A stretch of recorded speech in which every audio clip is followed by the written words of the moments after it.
ओम प्रकाश का medical store अपने स्थान के कारण काफी पुराना और अच्छी स्थिति में था, लेकिन जैसे कि कहा जाता है कि धन एक व्यक्ति के दिमाग को भ्रष्ट कर देता है, और यही बात ओम प्रकाश जी के साथ भी घटित हुई।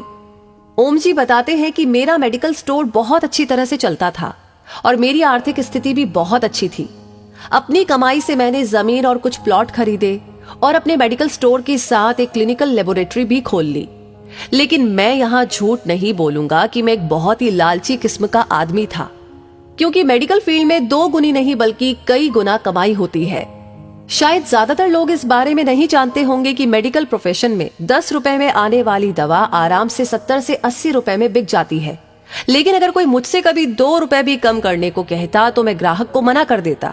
खैर, मैं हर किसी के बारे में बात नहीं कर रहा हूँ, सिर्फ अपनी बात कर रहा हूँ। साल 2008 में गर्मी के दिनों में एक बूढ़ा व्यक्ति मेरे स्टोर में आया। उसने मुझे डॉक्टर की पर्ची दी। मैंने दवा पढ़ी और उसे निकाल लिया। उस दवा का बिल 560 रुपए बन गया। उस बूढ़े ने अपनी सारी जेब खाली कर दी, लेकिन उसके पास कुल 180 रुपए थे। मैं उस समय बहुत ही गुस्से में था, क्योंकि मुझे काफी समय लगाकर उस बूढ़े व्यक्ति की दवा निकालनी पड़ी थी और ऊपर से उसके पास पर्याप्त पैसे भी नहीं थे। बूढ़ा दवा लेने से भी मना नहीं कर पा रहा था, शायद उसे दवा की सख्त जरूरत थी। फिर उस बूढ़े व्यक्ति ने कहा कि मेरी मदद करो, मेरे पास कम पैसे हैं और मेरी पत्नी बीमार है, हमारे बच्चे भी हमें पूछते नहीं है। मैं अपनी पत्नी को इस तरह वृद्धावस्था में मरते हुए नहीं देख सकता। लेकिन मैंने उस समय उस बूढ़े व्यक्ति की बात नहीं सुनी और उसे दवा वापस छोड़ने के लिए कहा। यहाँ पर मैं एक बात कहना चाहूंगा कि वास्तव में उस बूढ़े व्यक्ति की दवा की कुल राशि 120 रुपए ही बनती थी। अगर मैंने उससे 150 रुपए भी लिए होते तो भी मुझे 30 रुपए का मुनाफा ही होता। लेकिन मेरे लालच ने उस बूढ़े लाचार व्यक्ति को भी नहीं छोड़ा। फिर मेरी दुकान पर खड़े एक दूसरे ग्राहक ने अपनी जेब से पैसे निकाले और उस बूढ़े आदमी के लिए दवा खरीदी, लेकिन इसका भी मुझ पर कोई असर नहीं हुआ। मैंने पैसे लिए और बूढ़े को दवाई दे दी। समय बीतता गया और साल 2009 आ गया। मेरे इकलौते बेटे को ब्रेन ट्यूमर हो गया। पहले तो हमें पता ही नहीं चला, लेकिन जब पता चला तो बेटा मृत्यु के कगार पर था। पैसा बहता रहा और लड़के की बीमारी खराब होती गई।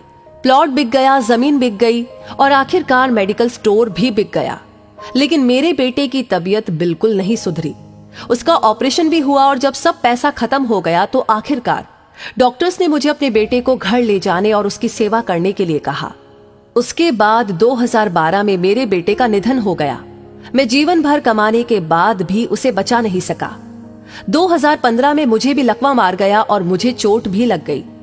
आज जब मेरी दवा आती है तो उन दवाओं पर खर्च किया गया पैसा मुझे काटता है, क्योंकि मैं उन दवाओं की वास्तविक कीमतों को जानता हूं। एक दिन मैं कुछ दवाई लेने के लिए मेडिकल स्टोर पर गया और 100 रुपए का इंजेक्शन मुझे 700 रुपए में दिया गया। लेकिन उस समय मेरी जेब में 500 रुपए ही थे और इंजेक्शन के बिना ही मुझे मेडिकल स्टोर से वापस आना पड़ा। उस समय मुझे उस बूढ़े व्यक्ति की बहुत याद आई और मैं घर चला गया। मैं लोगों से कहना चाहता हूं कि ठीक है कि हम सभी कमाने के लिए बैठे हैं, क्योंकि हर किसी के पास एक पेट है, लेकिन वैध तरीके से कमाए। गरीब लाचारों को लूट कर कमाई करना अच्छी बात नहीं है, क्योंकि नरक और स्वर्ग केवल इस धरती पर ही है, कहीं और नहीं। और आज मैं नरक भुगत रहा हूं। पैसा हमेशा मदद नहीं करता, हमेशा ईश्वर के भय से चलो, उसका नियम अटल है। क्योंकि कई बार एक छोटा सा लालच भी हमें बहुत बड़े दुख में धकेल सकता है। तो दोस्तों, इस कहानी को सुनकर आप क्या महसूस करते हैं?